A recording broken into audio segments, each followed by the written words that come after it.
Koji Rose, and today we're going to be talking about the Rosy Cross 2 conference at Philosophy Portal over the weekend. It was tremendous. I really enjoyed the material.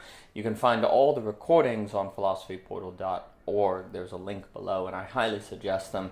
I really enjoyed the presentations. I got a lot out of them. Each one of them is very, very, very fruitful and really provides insight that I think is invaluable for our particular moment. Cadell's opening was tremendous, highlighting the importance of thinking the abyssal community network, incomplete ontology, and speculative cognition, which we can also think of as three key points in Zizek's thinking.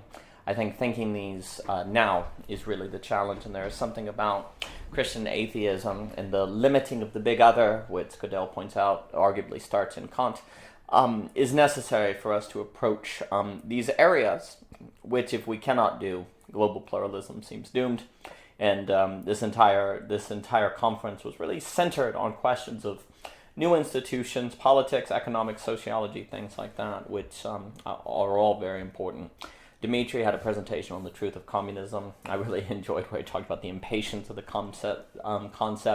The idea is, that this, communism must arise out of capitalist alienation, but there's also this kind of idea that, there's a certain unconsciousness of the proletariat. And you see, just because you say overcome capital alienation doesn't mean you're going to signify alienation, as Dimitri was talking about. And if there's a certain unconsciousness that is operating, then basically liberation from capital is just going to have that unconsciousness take over and devour people.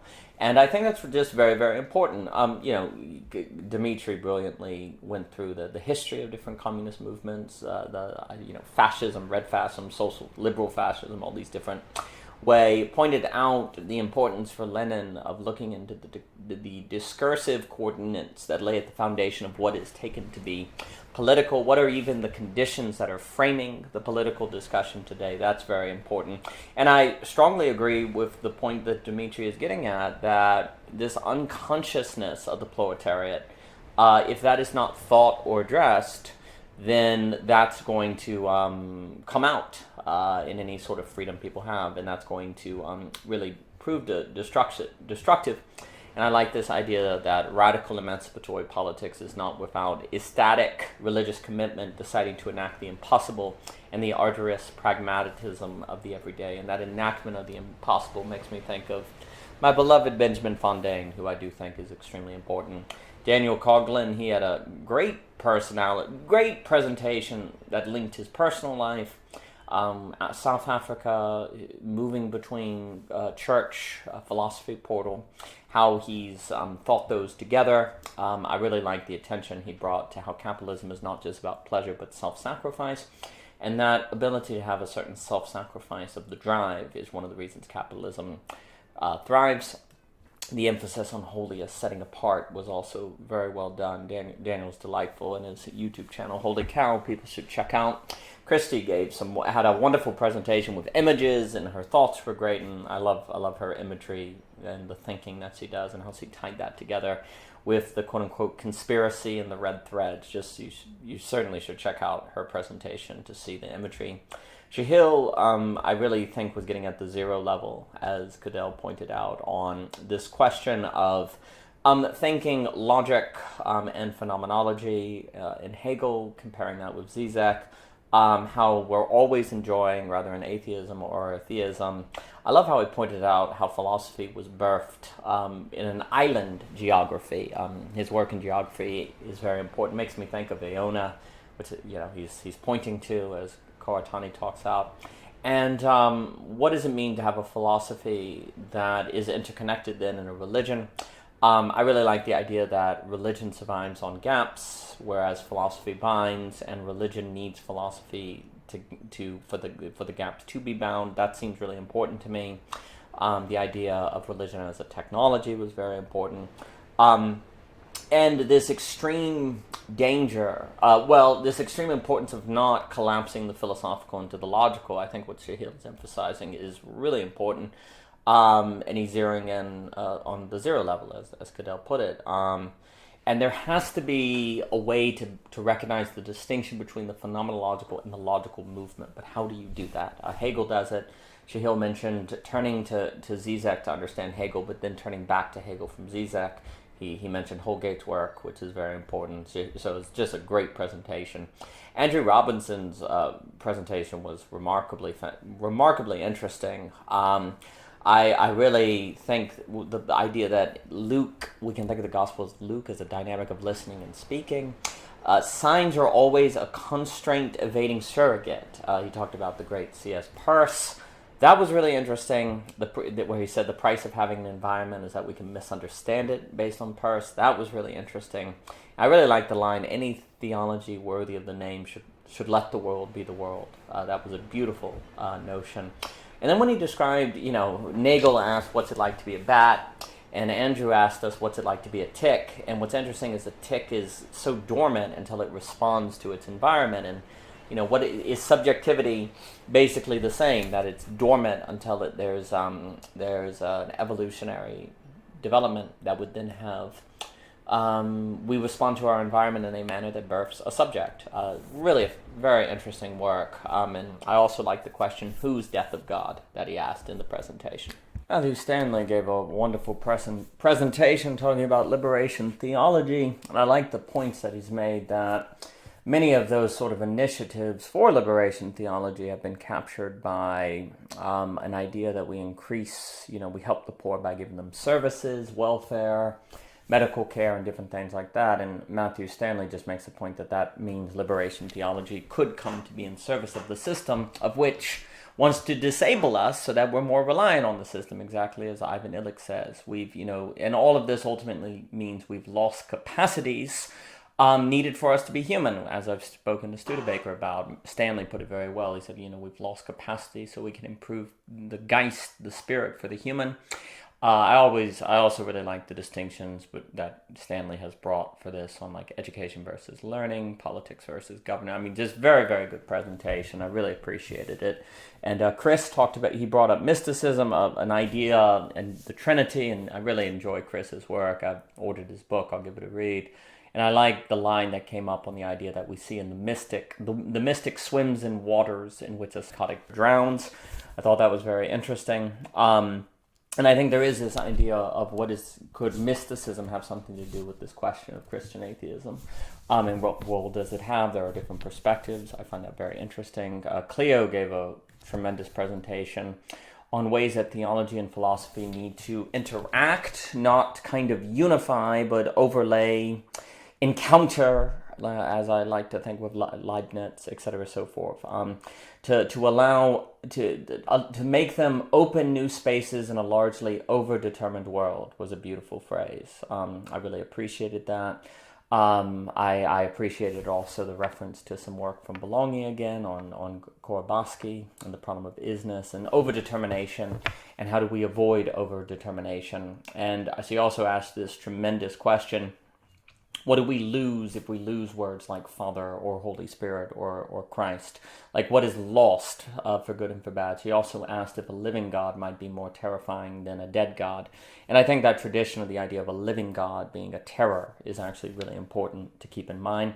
Mark Murphy gave a wonderful presentation, as he always does, on the Cannellini syndrome, why we need to separate that from, say, psychosis, because there are various problems that can come with that, but his work on that topic is really good. I also like this idea, instead of trying to ontologize fields, just asking how is the body held together as a subjectivity. Maybe the fields can help us ask those questions without ontologizing them. I think that was really good.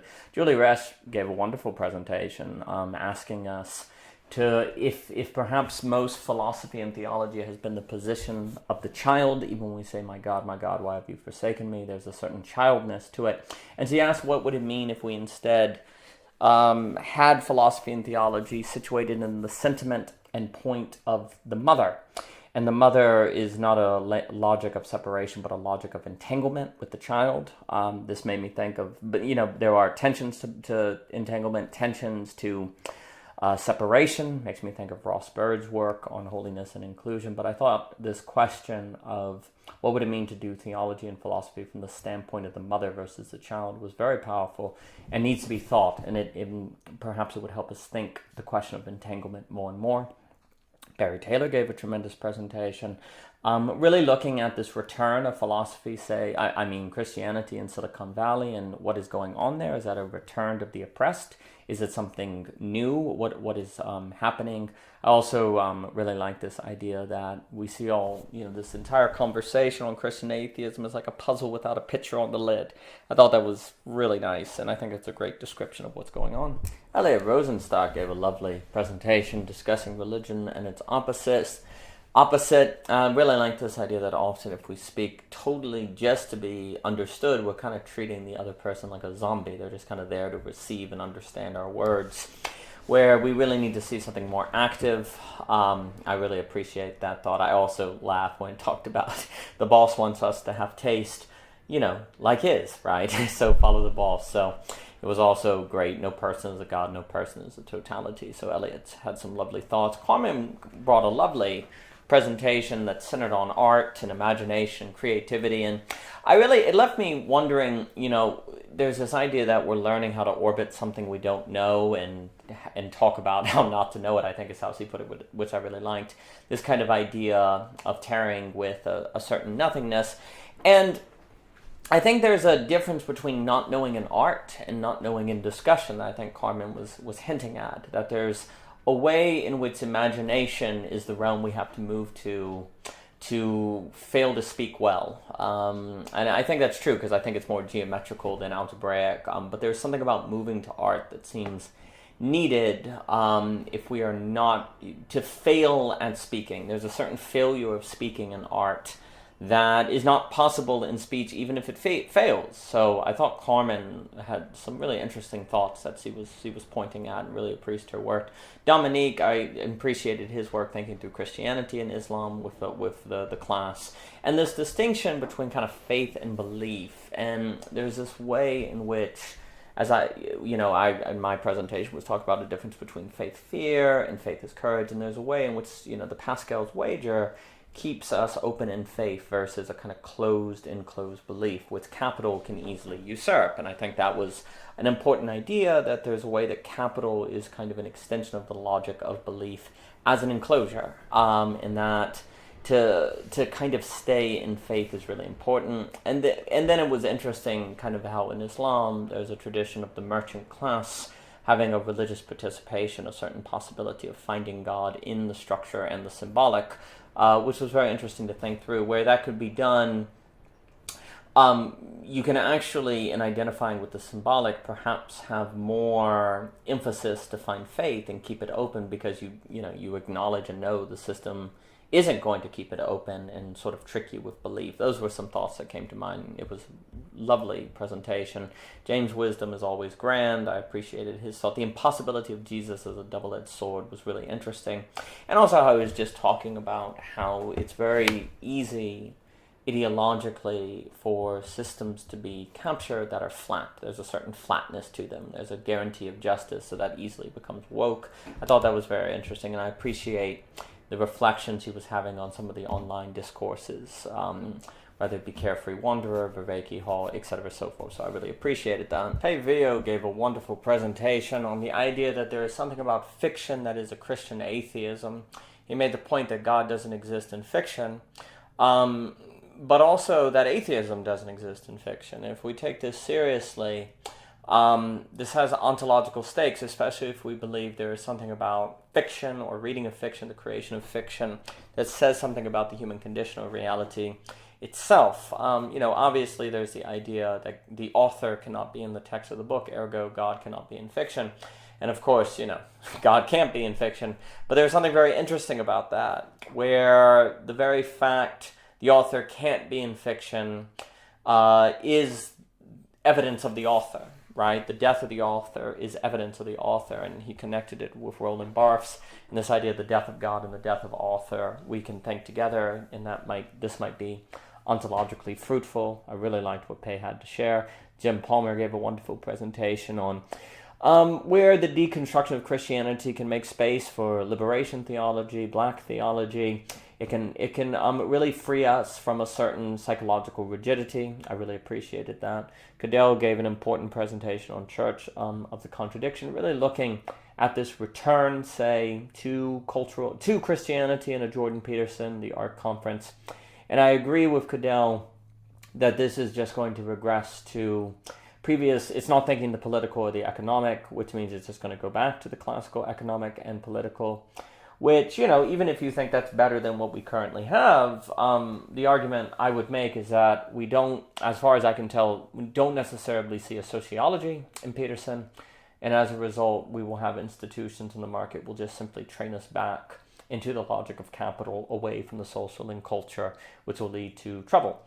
And it makes me think on things I like to say with Russell Kirk. I had a lovely chance to present on the one who fears is not made perfect in love, and what that means and the practical implications of that. Helen Rollins spoke about how the logic of capitalism is unconscious to us now. Even if we wanted to escape it, we couldn't help it. And there's something about where God is unconscious in the Lacanian sense, and that aligns with the idea that capital is unconscious. We simply are structured according to the logic of capital, which is this promise of a beyond. It's religious, he makes the point. And I would basically say that without the sociological or institutional, we will be habituated into that unconscious, and there's no way around it. So if we don't want to have that unconscious mind, then we're going to need new institutions. Peter Rollins, I really appreciated him talking about the different forms of Christian atheism, apophatic. He gave a wonderful story in The Hysteric. He talked about Paul Tillich, God is present absence. These were all really, really insightful, and I really appreciated them. And then we had an excellent hour discussion about the conference overall that I really appreciated.